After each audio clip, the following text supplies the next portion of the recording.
Actors portraying life in the American West during the gold rush of the mid-1800s.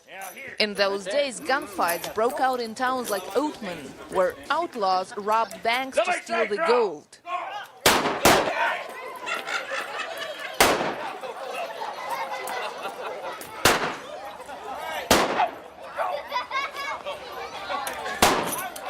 Today, Oatman stages reenactments a couple times a day for tourists who want to go back in time and see what life in the Old West was like. Shabby, violent, and somewhat spectacular.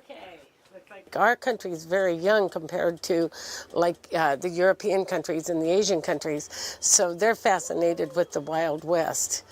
And they like to come over and, the cowboys and, all the different things, the miners. This is actually a mining community. Gold was first found in this part of Arizona in the late 1800s. Oatman was founded a few decades later as prospectors arrived in search of a fortune. The population grew to just nearly 10,000, making it the biggest town in this region. After World War II, many left mining and Oatman to find different work. The population dropped to a mere 300 residents. But Oatman came back to life 4 decades later, this time as a tourist destination. Big Mike Fox says he found freedom when he moved here in 1980s. I live by my own wits and my own decisions in my own way, and then nobody's telling me what I have to do, or you got to go do this, you got to have insurance, you got to do this, you got to do that. No, I live the way I want to live.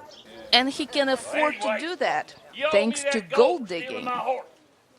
That's not a joke, there's still gold in Oatman. Geologists estimate that at least 70 million ounces of the precious metal are still buried in these mountains.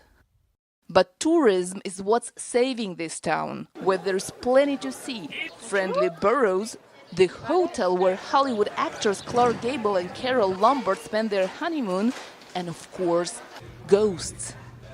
It wouldn't be a Wild West town without them. Genia Dulot for VOA News, Oatman, Arizona.